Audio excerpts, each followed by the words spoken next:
You're listening to SM Media, the #1 place for exclusive content.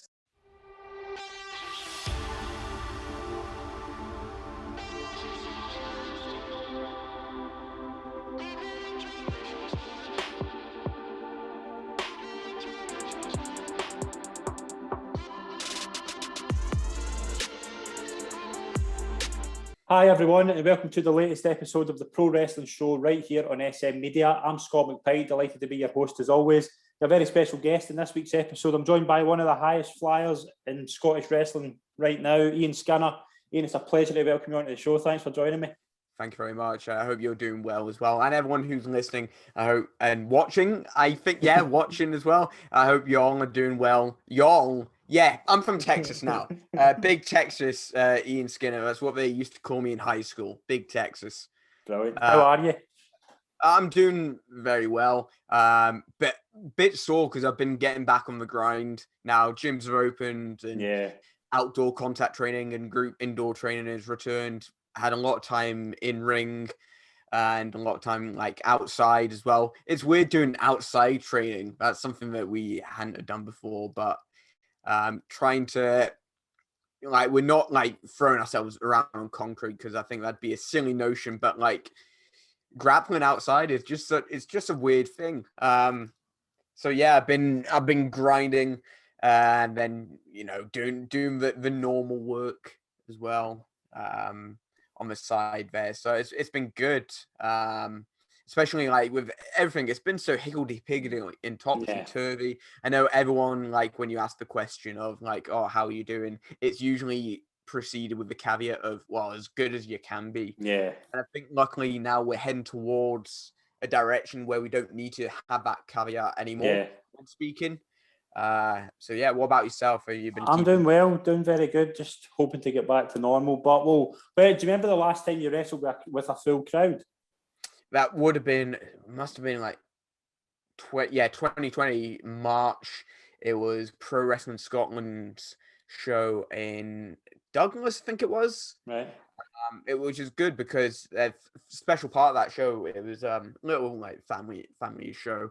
But my little cousin asked to for his birthday, asked his mum to come see me wrestle, which meant meant the world to me as well. Yeah. And I mentioned that to TJ and he said, okay, well, what we'll do is we'll have you in the opening match as well. And then later on, I was in the Rumble as well. He put me in the Rumble and I won the Rumble and I lost the first match and then, a bit of a disappointment there. But then back on, I win the Rumble at the end. It felt like a great show. And I think my cousin's been just absolutely over the moon, just being able to say, oh, my cousin's a wrestler. And, so that means the world to me. We actually, I released some merchandise, my first set of t-shirts around Christmas time, and he got didn't know anything. He got them for Christmas, and I got a video of that as well. And again, seeing his face, his jaw absolutely dropped. He was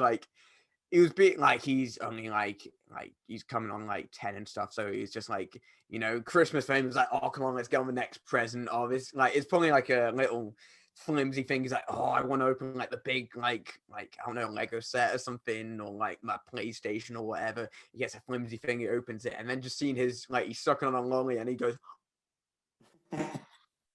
oh, it was class. And I've released my second set, I sent a t-shirt out to him off my own back as if charity work.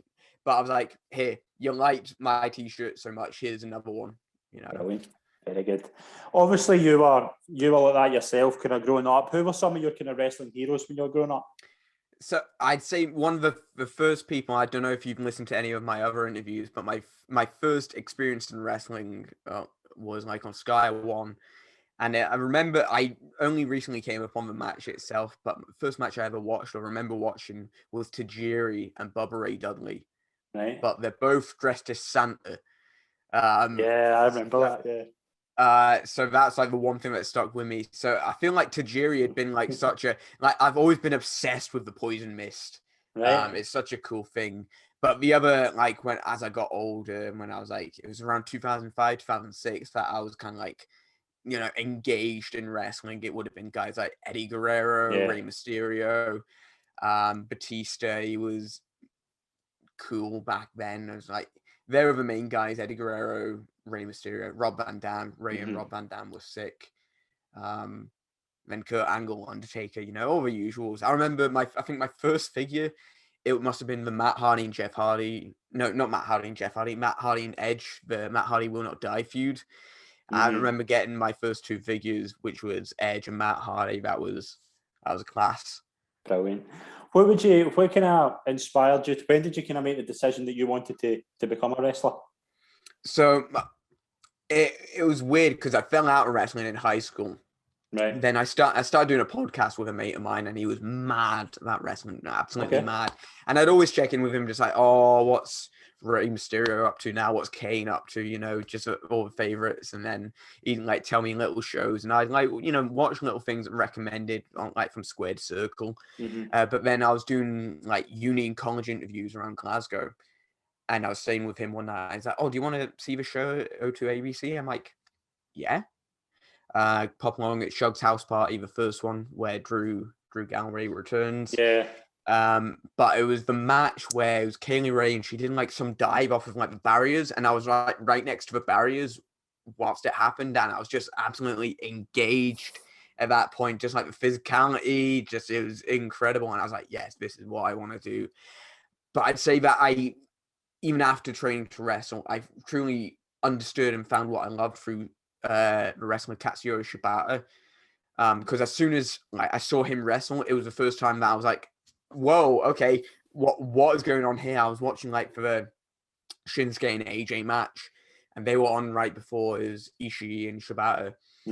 And like I'm just eating my food. I'm like, okay, cool, I've just watched through the show, some of it's cool, but as soon as they kind of like the bell goes and they just run at each other and just start forearming each other, I'm like, hold up, what is this? Is this wrestling?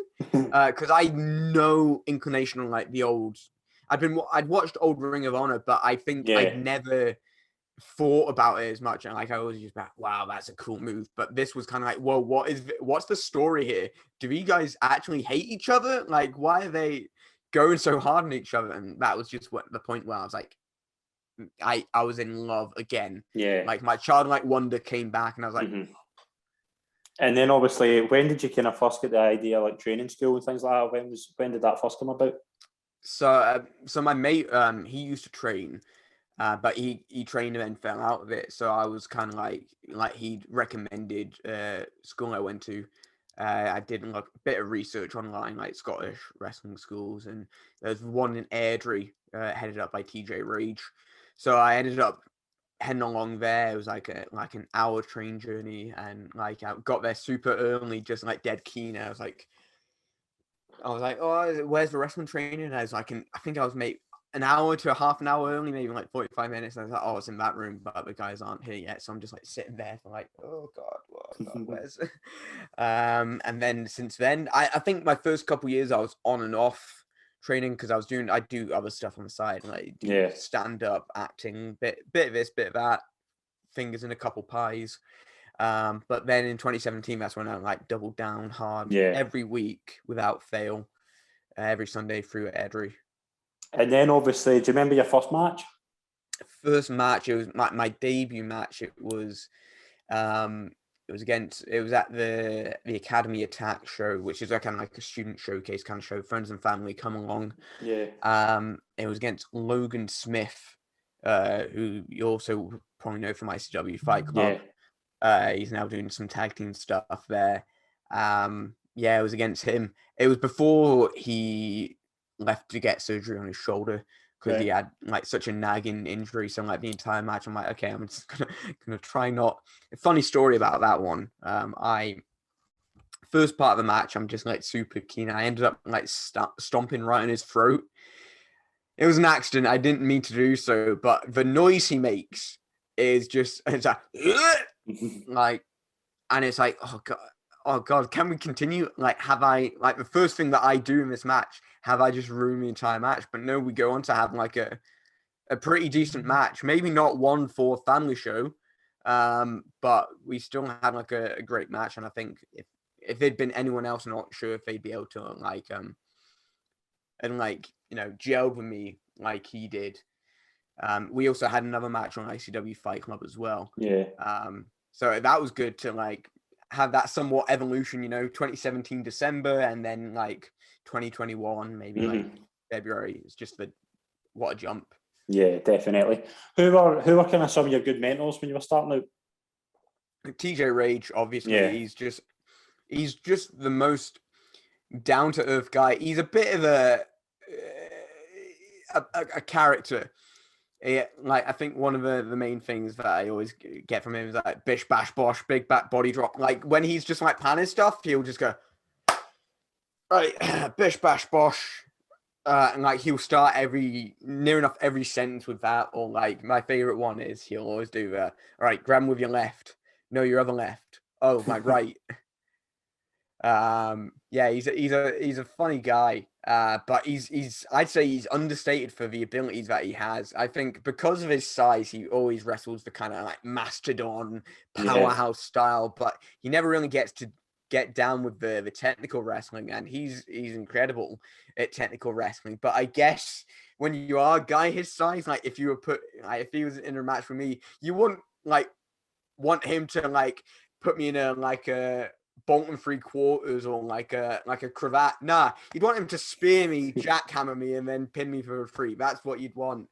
So obviously, like he's wrestling to his like size, but I'd say like if he finds a match, that he can go like technical, like hold for hold, chain wrestling. I'd love to see that because just seeing him do it so much in training, you're like, wow, why doesn't he do this more often?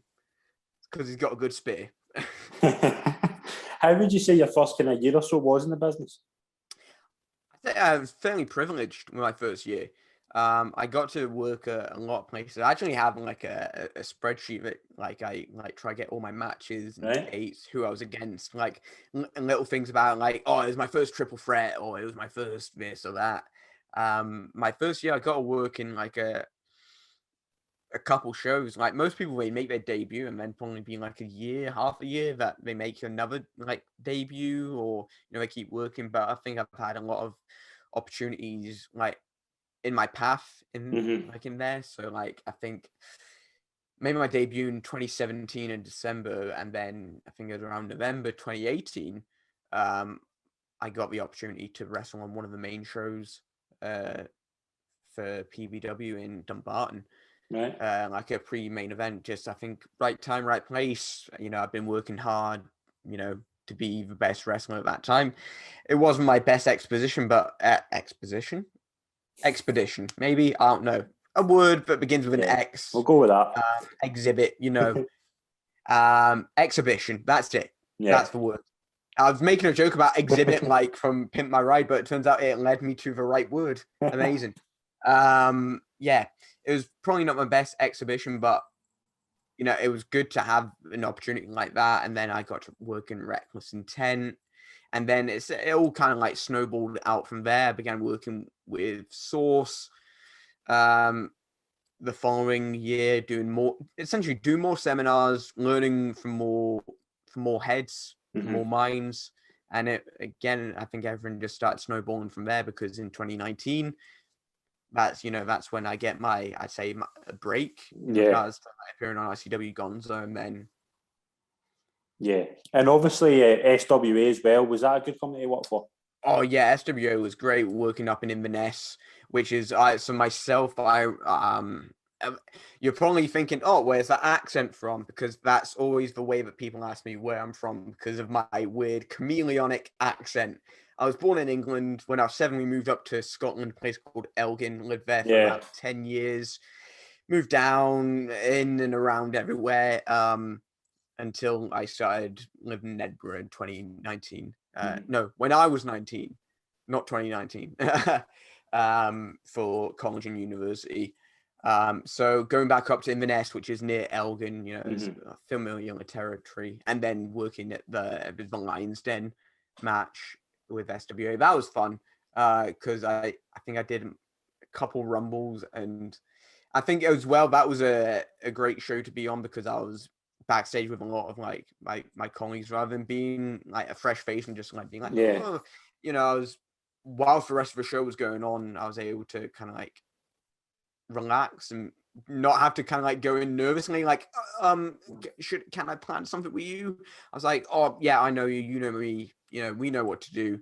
Guys like Daz Black, Mayhem Brooks, and Danny Edwards, you know, people that I knew, and we were able to have a chat as well backstage, and you know, it was a nice locker room environment as well. Yeah, definitely. Great show as well. Brilliant.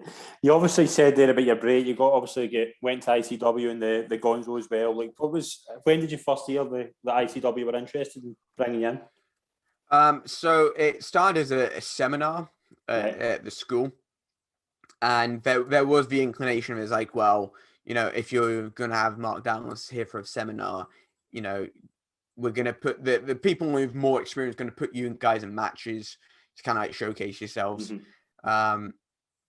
And I think I got 2 matches. I got 1 match that was just kind of like a full match, you know, do it, try and press.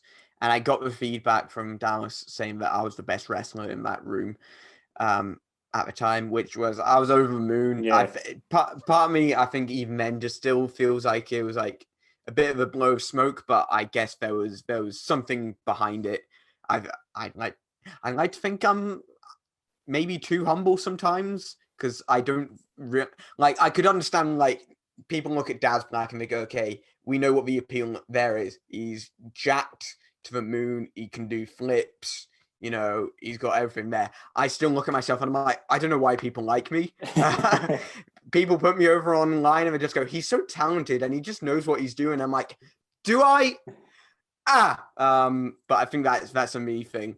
And then I had another match, and I guess I just impressed with what I do, and then get a message, you know, a couple of days after, being like, hey, we want to get you for this show, and I think it was in September, for Gonzo. And then, I got the date, and then the week after, I think that's when Gonzo was announced and like what it was. And I was like, oh, okay, cool. This is like, it's like OG ICW, kind of like, you know, no seating, BYOB, you know, let's get mad with it. Let's have like a blast. Rather than trying to tell like long linear stories, let's just have like some cool matches that people are going to like. Yeah. And see, obviously, like the Gonzo as well, does that environment kind of really suit you, obviously, coming up and coming? I mean, I'm not sure. I do love, like, I think myself, I just like the wrestling side of things. I think I love the environment, and I think I was just at a privileged place in having a 6-man tag, like right at the start of the show. Everyone was kind of like still on fire from watching like the match before us. I think I got a nice little bit in the match that people really liked. But I think I don't know, going from Gonzo to France 2000, and then from that to no audience, I think it's just kind of like working for the different audiences. It's the same way like you work for a family show versus working for like a kid show, working for like a BYOB show versus working for like a wrestling show, you know. I don't know, I just like the wrestling side of things. I do like the pantomime and theatrics, but yeah, I don't know. I just like wrestling. Where, you know, whether the audience, I just want to get out there and strut my stuff, you know. See, obviously ICW is now in the network. Do you feel that's great exposure for the likes of you? Can I try to make a name? Yeah, I'd like to think so, at least. I still feel that like every week I'm gonna be replaced with, like, you know, like in Star Wars, like replaced with CGI, like CGI Ian Skinner, like. It's like, oh, great, we've got Ian Skinner's ghost out here. Like, I'm gonna just like absolutely be cut every week. Again, I'm just like, how am I on the network? How like of all the people, how can you like search my name on the WWE network, or even Peacock TV, like NBC, and like you can find me on there. That's it's incredible. It's mad. I like to think that I say the one thing that is different is some promoters will be looking towards shows for audiences, and then, these wrestling in front of no crowds, it's great to show your wrestling ability. But it doesn't show how like you're able to connect with an audience well. Yeah. In a different environment. How have you found that? Like, so obviously you like before, how did you find kind of connecting with the audience? Did you find it easy? Little bits. I don't think I did. I don't think too much about how I do it. I like to think that I've got one prime example when I was a bad guy, in which I was just like, cool, I'm gonna go full pantomime and try get these kids riled up. Like I had someone in a hold, I'm like, he's gonna give up, and just like you're going to. I think that's easy, but as a good guy, I think people will have their own unique taste, and I think some people just don't gel with me as a good guy sometimes. But again, like I don't know, I think there's different ways, because there's been times where like I've felt like there's one person in the audience, and I've when I'm being beaten up, I'll like go to them like, oh god, and they'll be like, so involved, and they're like, oh no, come on. And that's the kind of stuff that like that sticks with you. But I've no other kind of like memory in which I'm like, yeah, I'm gonna really make them, clap their hands. I'm really gonna make them stomp their feet and get ready to go. I guess for me, it's a byproduct of doing what I do, telling the story with my body, and hopefully people understand that story. Yeah, brilliant. Who's been some of your kind of favourite opponents so far to work with? So I think one of them more recently, I'd say I liked working with Craig Anthony. I feel like we had a great mesh of styles, because he's got that kind of like hybrid, flippy, but he's also got a technical side to him, whereas mine is more kind of like, if you're gonna like define my character in a fighting game, I'd be like technical strikes, while Craig would be like strike, high flyer. That was a fun match to work.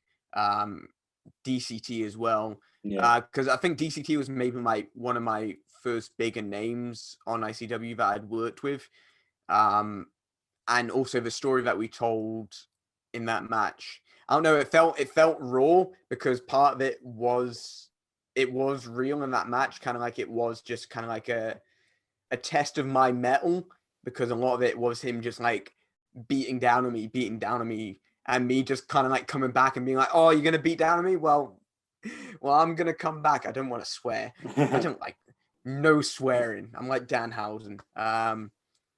I think as well, someone I'd like to work. You probably have the question like that later on, but someone I'd like to work that I know I gel with is Daz Black, because me and him train under TJ Rage. So me and him have had a lot of training matches together. And I think my favorite training matches as singles has been with Daz, because we just get in and we're like, let's just do something cool. And I know he can do cool stuff, and I know that my stuff can like work off of his stuff, because we're kind of like the opposites. He can flip, and I'm like, nah, I'm just gonna take your arm, I'm gonna break it. I like as well working with the team that I've got right now in ICW, the Cabinet. I think we've got some interesting stuff coming up, because #we came to conquer. Brilliant. See, when the pandemic kind of started, like how hard was it for you probably everybody else, but how hard was it to keep motivated? I think it was very difficult. I think at the start, I think it was a lot easier, because there was a lot of online tutelage going on. I attended so many kind of like online seminars to kind of like keep going. And then what I would do while listening to these seminars is I'll do a workout and take notes when I need to, but like just keep working out. And then as things petered off around like August, September time, I think that's when it kind of like stuff started falling off. But then these opportunities started arising, and then the gyms came back, I believe, around September time. So getting back to the gyms was great motivation. And then ICW, started filming the tapings for Fight Club. So it was all kind of like, I think the hardest part of the pandemic has been this second kind of like iteration, or like for like England, it's the third, but like the second like Christmas to even now, Yeah. you know, the gym's only coming back recently. That's been the hardest part because I know that I was riding a decent wave leading up to the 24th of December. And I was literally maybe at my peak physical conditioning. Yeah. And then it just kind of like just fell off from there. I feel that in this time I have kind of like looked at things on the other side. I've been doing more seminars, somewhat networking. I've like made a lot of new friends on the other side of the border through Twitch. Guys like Shaper, so Billy Hayes, Jesse, Jörn Simmons, and his great like Twitch content as well. So many new friends that have kind of helped me keep the wrestling bug alive. After kind of like it's very much kind of like the rug being snatched from underneath your feet. And unlike in Hamilton, you're not doing the jump. You're actually just like taking the fall. But I'm glad that everything's coming back. I'm glad the gyms are opening. And I'm, you know, hoping that around June time when, you know, we're passing back into that level 1, you know, fingers crossed that we can ride this wave and keep going and everyone can keep safe and well. Yeah, definitely. Obviously, ICW returned in November and the Lionheart League was started, which was it was a great gesture, a great, brilliant idea. How big an honour was that for you to be part of that? Like I didn't know until like on the day that it was this is for the tournament. I think there was murmurings of a tournament when we were going into the tapings, and I was like, I was probably like a tag team tournament or like a women's tournament because I knew that their belt had been vacated. But you know, appearing that and the fact it was called the Lionheart League, I was like, I mean, it was you know, of all the people that have been chosen for these tapings, like the fact that I was in like. When you break down the blocks, I feel like every block was like every 4 people was like, okay, you've got the veteran, you've got maybe like the previous ICW person, and then you've probably got like 2 maybe new stars at least. Like if you look at then block A, it was like Shah Samuels, Leighton Buzzard, Theodoros, and Daz Black. Yeah. And then like comparatively, I had Jason Reed, I had ADM, I had DCT. I'd like to think that I maybe had like the shorter end of the stick in regards to who I was put in there with. I feel that if I may have thrived a lot better, maybe scored a couple more points if I was put in a different block. But the fact that first match, ADM, Clyde River Killer, guy who's just going to pile drive you, he's going to choke you out, he's going to bend you in half like a bloody pretzel. What's like essentially starting off by having my shoes tied. And then going in with Jason Reed, and I've got Coach Tripp on the outside. You know, as if you've watched the match, you know, I had the match won. Coach Tripp, you know, clobbered me in the head and boom, pin. I feel that if I maybe had like the bricks stacked in a different way, I could probably have succeeded a bit better. But I guess, you know, that's just how the cookie crumbles in ICW. And then like, I had nothing to lose going into the match with DCT. You know, what's I think it was like 3 points a win. What's 3 points against a guy who's already got 6? You know, I don't care.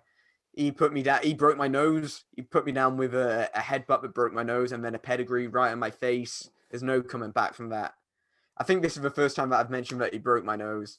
He paid me back. He got me a nice Crater Monster because he knows what I like. There's no hard feelings between me and DCT. Brilliant. Where do you kind of see the future for yourself? What are you thinking about the next couple of years, like the next steps of your career? Oh, mate, like, again, coming from like my perception of myself and what kind of like what people see in me, I'd like to think that, you know, like the moon, you know, is the next stage. I like to think that, but like if I'm gonna speak realistically, I'd love to just like get out south the border, train with, you know, people down south. You know, there's so many like great schools in and around the area. I've had the opportunity to train with Andy Wild, FPWA, not only on the online seminars, but I got to have some in-ring time with him. Currently training with Joe Hendry, you know, star of Ring of Honor, Impact, World of Sport, you name it. So I'm getting to train, like, learn just like the little things that training with TJ, he knows me. As a student, and there's probably things that I get away with because it's like, oh, that's how like Ian does it. But Joe's literally the kind of guy who's like, okay, why do you do that? Or like, have you ever noticed that for example, like he's like, "What face do you make when you're hitting the ropes?" And I'm like, I don't know. And he's like, "That's not his teaching style. That'd probably be my teaching style." I'd be like, "So why'd you take the wrist lock like that?" I'm a TikTok e-boy, of course. But guys south of border, Dean Allmark, Chris Ridgway, he's heading up. He's heading up the school in Manchester, Future Shock. You got I think Pursuit Pro Wrestling as well, run by Liam Slater. There's so many schools down south and so many kind of like different names that I'd love to just essentially just like bust the doors down, being like, "Hey, what's up? Push me to the limits. You know, let's see how you guys do down south," because especially seeing what people are doing down south with progress as well. Like specifically what Ridgway's been doing with the Northwest Strong Style boys, it's incredible because I think that's a style that I'd love to like emulate or like learn from. With his time in Noah. I was actually fun fact, and I'll shout this to the heavens. I applied to the All Japan Dojo in November, but they weren't taking any international students because then like the pandemic was then back in. But is Japan a dream place for you to go and work? I'd love to learn there. I had the opportunity to learn from Atsushi Aoki, who was he led the Noah Dojo. God rest his soul. Rest in peace. I got to learn from him. It was like a 4-day seminar, and it did push me to my limit. Day 3, he asked me to forward roll, one of the more like fundamental parts of like a pro wrestling trainee is the forward roll. And I'd say I'd mastered the forward roll, but at this point, like I'd been drilled so hard that I forward roll and I couldn't get up because my body was just in such fatigue from the last 2 days. And this was day 3. There was still another day to come. But it was all about like working through that. And I think the one thing that kind of like resonated with me and probably resonated with the whole people, the whole class of people who were there for the Aoki seminar was the fact that it's like a strong body may not make a strong wrestler, but a strong heart makes a strong wrestler. Yeah. And I'm like, bruh, that just hit me. And it's just the one thing that kind of like resonates with me and like it sticks with me. Brilliant. See, obviously you're involved in wrestling. Are you still a wrestling fan? Do you still watch it? I mean, it's very difficult sometimes to be a fan because there are some times in which you're like, after a while of watching someone, you'll recognize what their little quirks and like kinks are. So you'll be like, okay, he's gonna do that. Yeah, I love being surprised as a wrestler watching wrestling. I love to have that moment of being like, whoa, what, like actually jumping out of your seat because you don't like. One guy who always does it for me, Ishii, because his style is very, I wouldn't say it's simple, but it's simplistic, but it's still nuanced. Just like anytime he hits a lariat, it could be a finish. Yeah. His finish isn't a lariat, but anytime he hits a lariat, you're like, he's putting so much heart and energy into that. And I've tried to emulate that. I'm trying to have like a Super Saiyan, like big fiery lariat arm. So that every time I hit that lariat, it's going to be a 1, 2, 3. And if the person kicks out, they kick out, but they'll take another one at some point, and that may be the 3, I do try to watch as much wrestling as possible. And I think it's all about variety because if you get too attached to something, then you learn everything. And you have to kind of like unlearn it to then become a fan again. Sometimes you just want to switch off. But I think it's like, especially the old Japan style, it's very much, they do it so, the storytelling is very simple. It's like, I'm going to work up to the Burning Hammer. I'm going to work up to the Emerald Flosion. And it's very much like a fight in which it's like, I'm going to hit this. And then the person's like, no, I don't want to be hit with that. And it seems legit because you don't want to be hit with a Burning Hammer or the Emerald Flosion. Because, ow, I don't want to be dropped on my neck like that. That's going to hurt. I'm not going to kick out. So, yeah, I love watching that stuff. And what I love World of Sport. Les Kellett. Oh, he's always doing something. He's great. Brilliant. Are you all right closing with some quick fire questions? Yes. Brilliant. Go ahead. First question, who's the best wrestler in the world right now? In the world right now, Jon Moxley. Boom. You're not too different from him in the ring, I think. Do you style wise, I think there's a comparison to be made. Oh yeah, I'd say. I think as soon as I'm hitting my 30s, definitely I'm going with jeans. Like I do love Biker Moxley, and like his matches in Japan were very underrated. Yeah, definitely, yeah. Like because people just look at his AEW stuff, but I appreciate the compliment there. I think as well, I get so many comparisons that I'm like, okay. Who do you get compared to a lot? Who do folk compare? Which is funny because there's one person in my mind. I'll say it off recording because I'd say that I'm a literal rip off of him, but I'll say it off recording. But no one said it before. I get Darby Allin. Right. I used to be compared to Pete Dunne because I used to wear a gum shield. Yeah. Jon Moxley is a new one. Everyone says Kenny Omega. Some people say Shibata, but I think again I emulate a lot of Shibata's stuff. Brian Kendrick. I can see that. Yeah, I can see that one. That Man with a Plan. Yeah. And Team Tights have compared me to Chris Ridgway recently as well, which I take as a compliment because he's incredible. Brilliant. What is your dream match or dream match and dream opponent? Dream match and dream opponent may be different. Yeah. Because I tell you what, our dream opponent is very difficult because there's so many. Does it have to be alive right now, like could be booked in the future, or is it kind of like dream as in like we'll go one that can happen in the future? Okay, I'd love to wrestle Mike Bailey. Okay. Speedball, he's incredible. I've learned a lot from him so far, and I just know that if there's a promotion in Scotland that was gonna put me in with Mike Bailey, I know that he and I are going to craft something together that will be extremely interesting. If I was going to go, I'd love to say Misawa, but I also know that a Misawa match against me would be a lot difficult for me because I'm not going to pick him up for anything. Mm-hmm. Ishii, I think that's more of an attainable thing as a dream match for me, because I know that I can actually hit some moves on him. And he's not gonna just hit me with a rolling forearm and then an Emerald Illusion and then finish. Brilliant. Favorite match you've had so far? Favorite match I've had? That's a toughie. I'm gonna go unconventional. Because you'll think ICW Fight Club, you'll think kind of like, my home promotion source, all these cool indie matches. Respect Pro Wrestling against Scott McManus for the simple fact that I was a bad guy. It was a kids wrestling show. I was in yellow trunks because I love Bruce Lee, Game of Death, cool as fuck. Oh, I swore!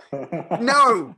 Cool as F. And I said to the kids, I don't look like a bumblebee. Don't call me a bumblebee. And throughout the entire match, up until the final moments, they were screaming bumblebee at me. And it is panto. Yeah. And I love it. Brilliant. 4 people you would start a faction with? Outside of the cabinet. Yeah. Because I don't want them to listen to this and then go, what, lads, why not me? I'm already with you guys, if I'm going to build a faction, there's no point, having the people that I already have. You guys don't have my back, of course. But if I was going to build a faction, so I need a tag team first off. So let's go with the world's greatest tag team, Shelton Benjamin and Charlie Haas, the Exorcist. I'm going to need a heavy. So a heavy Wardlow. Wardlow's he's incredible. Especially his finish where it's like a choke into the GTS. Yeah. I'd go after maybe the Intercontinental title. But I'd have this faction led up as kind of like the ace. It'd have to be Kenta. Brilliant. Very good. Final question. Interesting fact about yourself the viewers might not know. I was on Britain's Got Talent. Please, And I'll leave it at that. I'll leave it at that. If you find it, you find it. If you don't, well, oh shame. I'm not going to be giving those links out. And I hope if there's anyone who already has those links or has access to those links, that they do not share it out. Okay. Brilliant. Brilliant, Ian. It's been an absolute pleasure to have you on the show. I've really enjoyed it. Thank you very much. And thank everyone who's made it this far into the Ian Skinner rambling hour, you know. Brilliant. Thanks very much.